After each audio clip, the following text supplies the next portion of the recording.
So in the past, we have created 360 time lapses using a single genie. It's quite a complicated process, so we're looking at automating this feature in future products. Here we have an experiment using 3 cameras and a Genie Mini to create a 360 time lapse.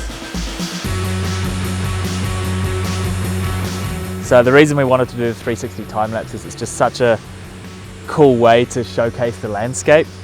Not many people are doing this, and I think it's got a really good application in tourism and in this kind of environment, because you can really imagine yourself here. We're using the Genie Mini. It's actually just triggering the cameras and using these 8 to 15mm lenses at 8mm to get a full 180 degree view, but using 3 of them means we've got plenty of overlap so we can merge them together later. So yeah, this is the first time we shot, and go shoot some more.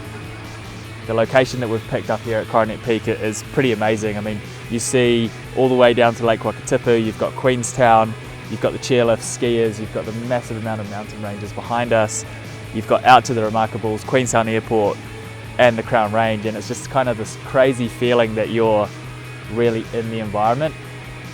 Yeah, just creating some different stuff.